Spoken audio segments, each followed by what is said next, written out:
What happened to Brooklyn on GNERALHOSPITL? Hello everyone, welcome to my channel. I hope everyone is having a wonderful day.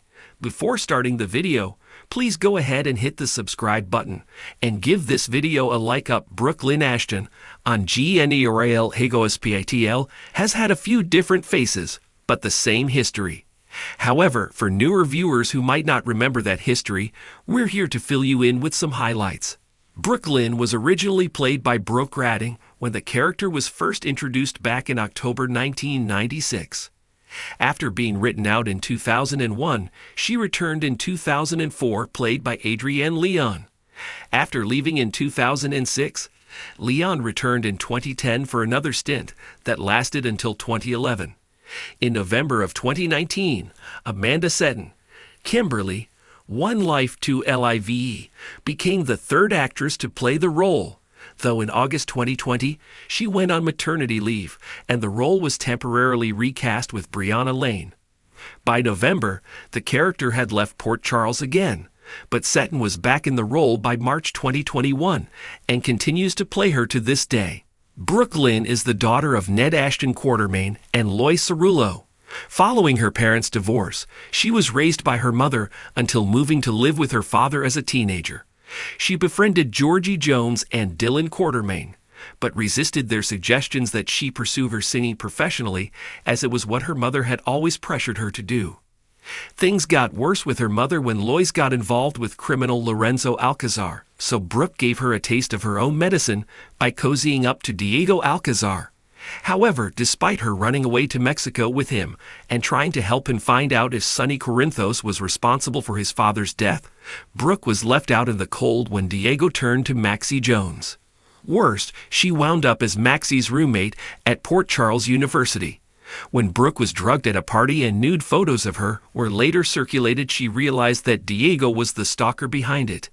He wanted revenge because he blamed Brooke and the other teens for Sage Alcazar's death at the Quartermain mansion. Brooke decided to leave Port Charles to finally pursue a music career, but returned a few years later after she was cut off from her trust fund. She earned a little extra money from Carly, who hired her to seduce Dante Falconeri away from Lulu Spencer. But after finding Dante truly loved Lulu, Brooke had to resort to drugging him so they could be found in a compromising position. But when Lulu saw that he had been drugged, Brooke tried to throw Carly under the bus, but Carly turned the blame right back around on her. Still not wanting to turn to the Quartermains for help, Brooke found work with Nicholas Cassadine, being his companion for business functions and various events. But as they began to develop real feelings for each other, Elizabeth Weber tried to get her claws into him herself.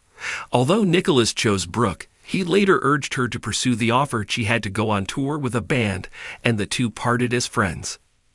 Brooklyn showed up in Port Charles again in November of 2019 when she drowned her sorrows in Charlie's pub and struck up a conversation with Julian Jerome.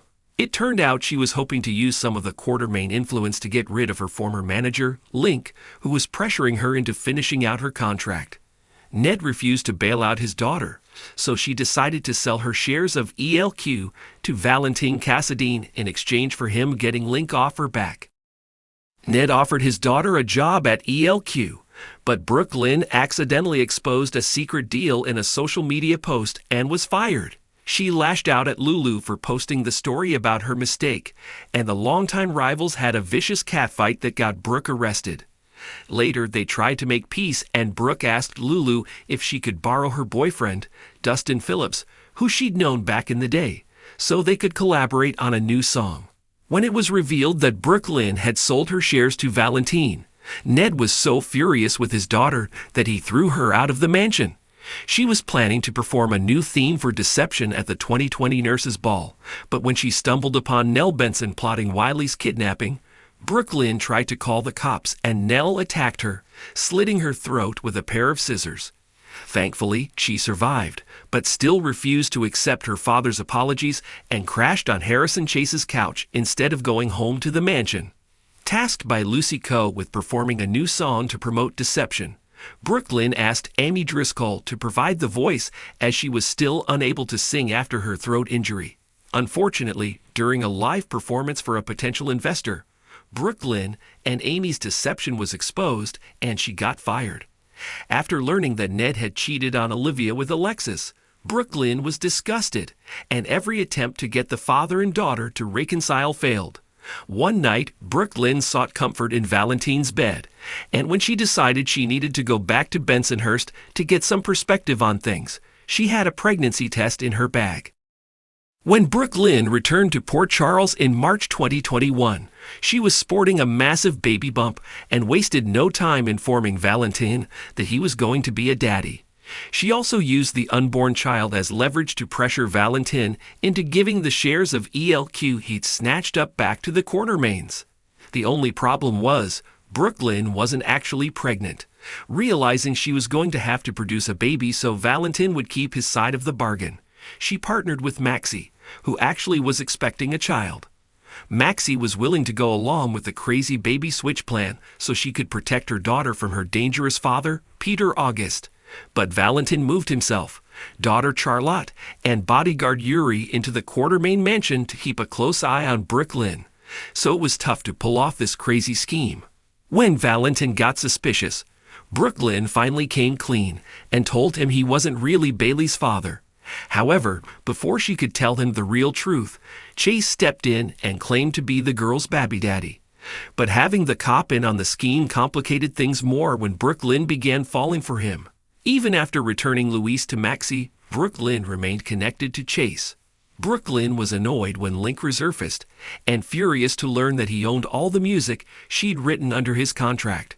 Chase declined to help, but when things turned nasty, he slugged the sleazy producer and got suspended from the police force. Brooklyn took advantage of the opportunity to persuade Chase to pursue a singing career in an attempt to bring Link down and get her songs back. This brought them even closer than before, and Brooklyn and Chase finally made their relationship official. Unfortunately, Chase broke up with her when he found out that Brooklyn had been contacted about writing a letter of recommendation to get him reinstated as a police officer, but she never did. Some months later, Chase tried to rekindle things with Brooklyn, but he was upset when she admitted she'd agreed not to testify against Link in exchange for the rights to her songs. But at the 2023 Nurses Ball, Blaze and Brooklyn publicly accused Link of being a predator on stage. She also spoke up for Chase at his review board hearing, and he was reinstated as a police detective. But it was later revealed that Tracy had also interceded to get Chase's job back, and she forced Brooklyn to go back to work at Deception and steal company secrets for her regarding the Deceptor. When Brooklyn was caught, she confessed to her corporate espionage, even telling Chase about Tracy's involvement in getting him reinstated. She was upset to learn that Tracy was using the evidence she gathered to sue Deception, and decided to move out of the Quartermaine mansion. When Chase invited her to move in with him, she accepted. After being fired from Deception, Brooklyn was cheered up when her mother, Lois, arrived to support her. Tracy tried to make amends with Brooklyn by offering her shares of Deception, but she didn't want to go back there. However, she later changed her mind and accepted, intending to eventually turn the shares over to Maxie to apologize for stealing the documents. Chase popped the question, and Brooklyn happily accepted and began planning the wedding. However, given the failing health of Chase's father, Gregory Chase, they decided they needed to move the date up. She was thrilled when Tracy gave her permission to wear Leela's wedding dress, but when it turned out to be too fragile to alter, agreed to use a portion of it with a new dress. Chase surprised her with a honeymoon trip to Italy, but he had to sell his truck to pay for it. Brooklyn was about to buy him a new car, but Tracy warned her not to make him feel bad by devaluing his sacrifice. Thanks for watching this video. Please subscribe to our YouTube channel and stay with us.